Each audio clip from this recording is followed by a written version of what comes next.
She didn't have to worry about an extra job, you know, to take care of this, that, and the other. All of that was taken care of. And all her housing and stuff. That's smart. Yeah. All right. Come up here next to me, my beautiful queen. All right. Okay. Greetings, greetings, greetings. I sit here, Gentleman Jim, the tailor, next to my beautiful queen. Oh, he's so sweet. Victoria Baylor, dressmaker, guys. Hey, how are you doing? Doing just fine, they are. We're going on week 3 here with a collared shirt. No vest. I think I wore this one before, but it's all right. I got plenty of these too. Yeah. Oh, it looks comfortable too. Oh, and it has it's like the athletic wear fabric. Right. So he's getting air conditioning. Oh y'all. yeah, I'm loving it. See, because it's breathable. You know, come September I'll be back in attire, which is only a couple of weeks away. That's true too. And September is also a big event for you, isn't it? Oh, it's my 72nd birthday. Look at this young buck here. Look at him. I've been working out, you guys. Remember I told you I couldn't get in all those pants? Well, I sure can now. He's over here shrinking. Body beautiful. I hear that. Okay, so we bring to you our second show in August, and in this week's show, we are following the thread for the whole month, which is troubleshooting and sewing. Thank you guys for all your input from last week's show. We were able to cover some of those topics, correct? Right. You guys sent in questions. And that was really great. So now you also many of you left comments under the last week's video, which we will tackle those, a few of those today. So on the agenda for today's show, we're going to talk about taking in pants and the waist. Now this is a topic we've talked about lots of other times, so we're just kind of going to briefly go through it. There's actually a little mini course on Mr. Jim's Gumroad account that will also link you to that. But there's that for the wonderful person that requested. It's kind of getting a little bit more insight about that. Yeah. Secondly, we'll talk about how to pick patterns. There's always that whole issue about which measurements do you base picking your pattern off of. We'll highlight that a little bit. And then lastly, we'll do with the demonstration, we're going to use our in-house master tailor extraordinaire with all his 50 plus something years of experience to talk about a men's jacket and the issues they face with the collar standing away from the neck. Someone specifically wrote in about that and how to alter for that. So Mr. Jim will actually do a full-on demo to show you kind of everything involved with that. Yeah. So does that sound and the good? reasons why. And the reasons why. So of course our show, we're all dedicated to that. That's our whole purpose of this show, is to kind of give you deeper insights into how to resolve problems and stuff like that.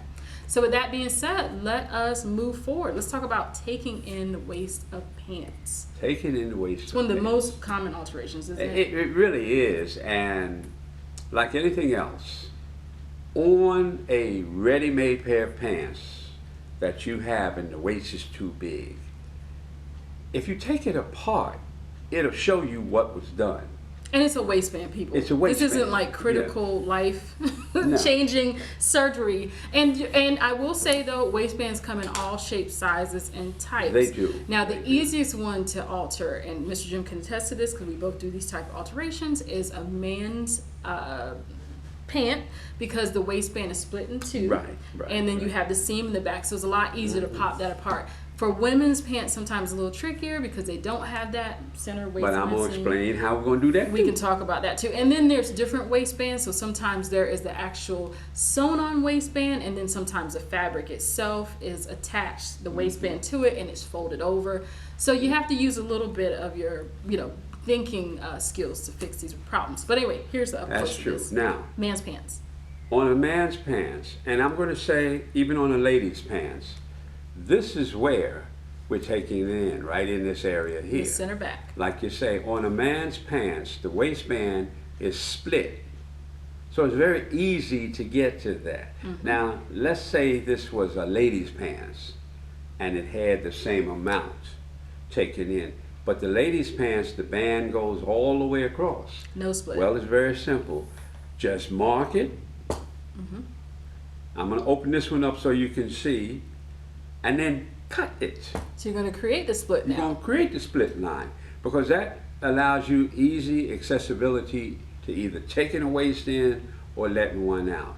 So like I say, this is marked to take in. All you're really going to do is you're just going to release. And actually, before you do that, let's let you see what the inside of that looks like. A lot of people up close, that's the inner part of the waistband. So there's the exterior part, and though this is dark fabric, you can see the typical waistband is actually just tacked down a little bit right there and then sewn. Easy to pop apart. Yeah, it's correct? easy. When you take it loose, and you're merely just going to take loose the tacks that's holding it together. We're going to take loose the tacks. Make sure your knife is sharp enough to cut. Sometimes these get a little dull on you, like this one is. Here, we're just going to go ahead and do a close-up, so we'll let you see what that is. All right. Here is where this waist needs to be taken in. There and there. Now that's about 1.5 inches. So what that is it's 3/4 on each side. So the first thing I'm going to do is I'm going to take it loose. See, here's the tacks. Now watch what happens. Now you can see the inside of it there. So when I take it loose, and I'm just going to turn it, I'm going to turn this totally inside out so you can get a better look.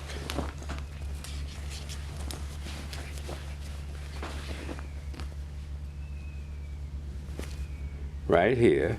Now remember I said it's 1.5 inches. So that means we're going to take 3/4 of an inch on the double. See? Now that mark there, see, will cover the mark there. And then all we're going to do is we're going to shape the stitching pattern down like so, depending on it. See, this is just the waist on this one. So we're going to bring the stitching pattern and we're going to run it back into our existing stitch. Now what actually happens, so that you guys will understand, you can't take it in here and just bring it over that way. So you can't just do this over there because you only want to take that much in, because then you get a little hump right here. So you have to create a nice even flow till you get back into nothing. Now once you do that, you put the stitch in, you take this stitch out, you press it open, and when you press it open it'll look like that, and then you just fold the waistband back down. That's basically what it is. Now I have on my Gumroad account the whole stitching and everything of this, so you'll see it detailed there. But that's basically it. I hope you guys enjoyed that demo. Mr. Jim just showing real quick how to take in the waist of the pants. Remember, you just run that, if you're going to take in the waist, you just take everything apart, run it through the waistband, segue it. It's almost like a dart, right? A dart in the back of the pants. Almost. Kind of, sort of. You just don't come off as sharp. Exactly. You do, and keep that in mind. That's one good point. You kind of want to curve it into the natural into the existing seam. That's right. No sharp anything, because when you do that, you get a pucker. Yeah. So hope that helps. The second question that was presented was, how does one pick patterns for their different body types, and what measurements do you base it off of? And yet again, we've hit an area, a topic that's very subjective. So, you know, as much as we would love to be able to tell you there's one way to do everything, that is incorrect in sewing. It is. You have to approach a problem differently depending upon the variables that are associated with that problem. So for instance, if you're making a fitted garment, like a fitted top, you always want to consider the structure of the individual. For myself, for instance, I'm a little smaller up top. When I pick a pattern for myself, I normally pick it based upon my upper chest measurement. So that's everything excluding the bust. But I do look at what is the total circumference of that pattern to see. Now, because I'm not a very large busted woman, I'm average, I'm like a B or C cup. For women that are in the D's, double D's, I don't have to tell you, I sew for you women, I don't have to tell you what kind of problems you have with that, because more than likely you find the patterns that fit well with the upper chest, but you're just knocked out the park for the bust area. But what we will tell you is that if you're going to pick that top pattern, it's better to pick it based on your upper chest measurements, and then apply some kind of alterations or adjustments to getting the bust to fit right, such as the I can't remember the name of it. There's a particular one, like a slash and spread method, where people can go in and actually cut up the pattern to the bust and expand it, and it also expands the bottom of the pattern, and at the same time adds for the length that actually gets lost because your bust sticks out. So there's a way to handle that.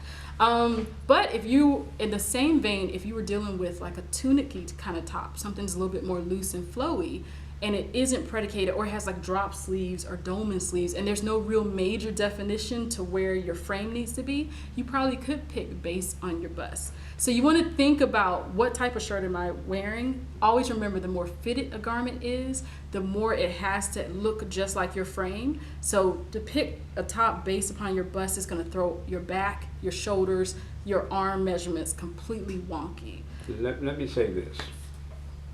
On the anatomy of a person and buying a pattern, it is better you get the biggest part wherever it is on the pattern and then scale the rest in.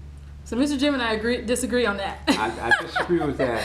We disagree on it. Only because it's easier for you to come in anywhere on the body than it is to figure how much to let out. If you know what you're doing.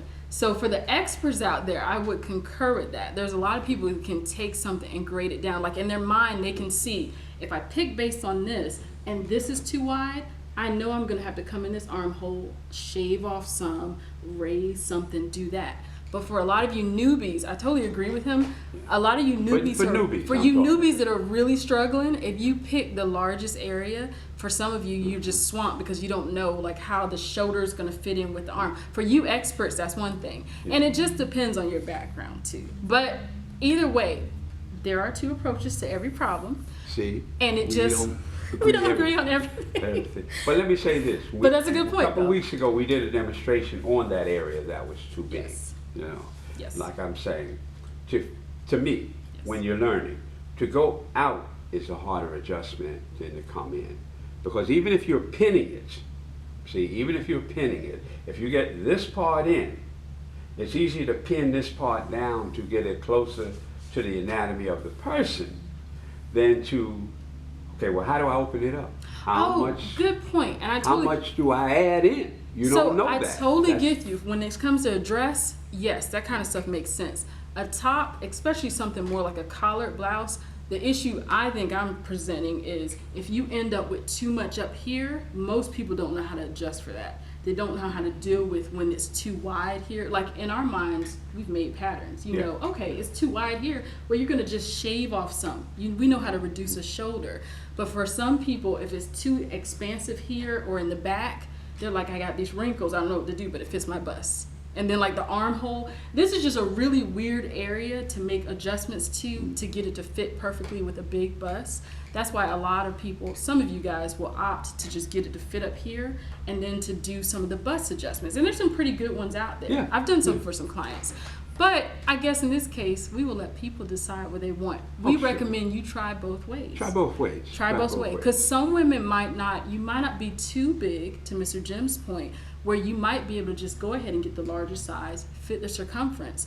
And then you might just have to do some little tweaking up here. But for some of you ladies, I had a client that was a size K bust. Imagine if she picked the pattern based off of that and she was like my frame. That would be a nightmare to have to deal with all this in the back. She'd pretty much be remaking her entire pattern. Yeah, that's so why I make a markup. Always make a markup. Make you a prototype sampling of, and gauge it up, allow you some extra fabric in there. I agree. Just in case, put a little extra in there, even though you're going to put a mark in a certain area, put a little fabric in there, because then you don't have to add pieces in. I agree with you. And to make this more, not to make this more complicated, but I think this is an excellent discussion because so someone might be big busted, but then they might have that fuller arm that is needed for the wider pattern, or they might be a little bit more fleshy up here. It just depends on your anatomy. So it is kind of good to kind of look at it both ways. Some of you are just bust. I mean, you're like little people with just Bertha and Eartha are just, they're just out front and there's nothing to your frame. So I think for you guys, for those ladies, it's a little bit trickier to do. But anyway, so usually the upper body is the tricky part. The bottom half is easy. You pick based on biggest circumference. If your hips are bigger, go for that big measurements. It's easy to adjust for a waist, correct? So as you can see, you want to kind of think your way through this problem solving in parts. Consider what you're making. consider your body type, where you're fleshy, where you're not fleshy. Make that mock-up. That's one of the best ways to see where the wrinkles are radiating. And then try it both ways. And consider the style. So I hope that didn't confuse you, but it gave you a little bit of... And always remember, too, the fleshiness that you have on your arm. Yes. Because on some patterns, it has a tight armhole. That's Well, true. if it has a tight armhole, you've got to deepen the armhole so that you can get the fleshier part of your arm in it. Because you can cut it out, and it's too tight, and it starts to dig up under here. And then you have to lower the area to make the hole bigger. Very true. Very true. And then bodies are so less than what is standard. Even the people in the situations where they're smaller up top, but they have a larger waistline. So There's we no have such kind of thing that. as standard anymore. It's never existed. But I think even more today in society where bodies are just really getting away from that. But you have people that are small, and then all of a sudden they have a pooch or a pout, and they're like, how do I deal with that? Well, then that's, like you said, make it bigger, add to the side seams, do your sample. So I hope that helps you. But and always think about your frame, where you're at, then think about your bust size, and then kind of go from there and decide. So I hope that was a good discussion for you guys. Okay, moving right along. Okay, so we're going to talk about, Mr. Jim's going to take the stage and do one of his expert master tailor alteration demonstrations about jacket collars that stand away from the neck. Question that was sent in. That's right. All right, Okay. let's do that now. The question was set in on why some coats fit this way, where they fit away from the neck, right in here. Now that can come from two different reasons. It could come from the posture of the person, which actually means that their head and their neck pitches forward. When that happens, you get a little gap here. Now, that can come from several different things. This area here, which is the collar, is too big for the body. It fits the coat. Now, there are several different ways you can do that. Sometimes we take in and we just take the whole coat in right here. We pinch to see how much it is, to see that it lays flat against the body. But when you do that there, you really need to be an expert tailor, and I'm going to tell you why. Because in order to take this in, you don't split the back of the jacket. You have to now take it in here. You have to take the collar off here. You have to shorten all of this so that this pitches forward. But what you're doing is, now you're making this area here, which is the neckline, which is this area here, see, fit straight to the body. If I release that, that's what happens. Now that comes from a lot of different reasons. In today's world, and I have to say in today's world, a lot of it has to do with the manufacturing of the garment. Because they cut the collar and the undercollar all to fit this area of the jacket. When they start pressing these jackets today, they don't use the equipment that I came up with, which was a collar press, which once they laid it on the jacket, they would put it on the form, they would put it on the neck, and a big sleeve would come down over it, and it would cover this whole shoulder area. And when it shot that steam in there, it would take that shape.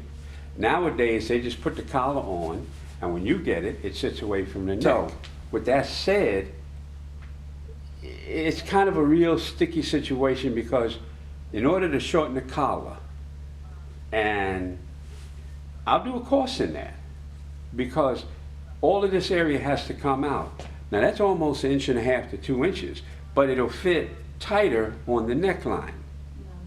And when it does that, now you get it to fit, because see, now the shoulder, everything fits back. When it was away, this is what happens. You get all of this disruption up here because the collar sits away from the neckline. And I believe that's what the gentleman who called, or who texted us or emailed us about that situation was. You have to first look at your posture.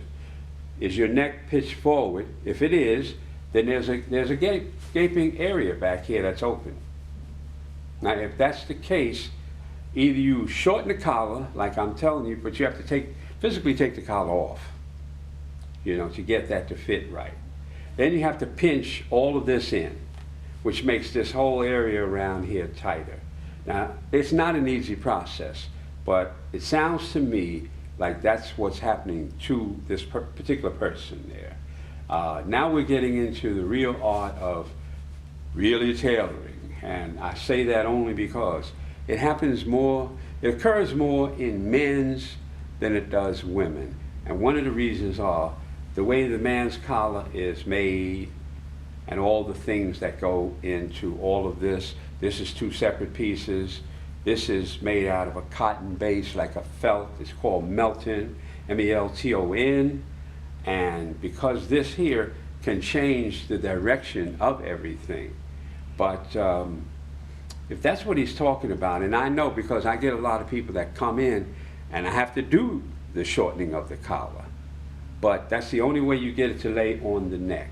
And like I say, it's either from the posture of the person or the manufacturer and the people who made it didn't make it to where it sits back like that. I hope that kind of answers your question. I can't physically do that on this show here, but I might do a course in how do you shorten the collar, because I got news for you. It can happen on a lady's coat also. So that's what happens when the collar sits away from the neck. It's either your posture or it's manufacturer that didn't shape this area correctly. Hope that kind of gives you a heads up on what might be going wrong. Now how you physically fix it, that's another thing.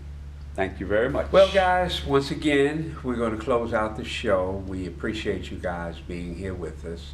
And for some of the questions that were asked, we do have the actual operational procedure on Gumroad. You can go on Gumroad and you can find the different areas that you might need help in, and it will show you in more detail the operation. We can only explain what we can explain. And for the gentleman with the shoulder problem, the explanation is all I can give you why it happens and where it happens, because that's just a process that it's like a course to take to learn how to do that. But I think that was very insightful. At least you get to see. I didn't know about the machine that actually shapes. Yeah, I shape collars, but I didn't know it was an actual machine. Yeah, in the industry, Pretty there cool. are a lot of machines. There are a lot of factories in today's world. They don't even deal with that machine. But back in the day, what are they using now? They just hit it with the iron, and I'm They just don't care. They really don't care, you know. Now a tailor's going to hand block that. Yeah. See.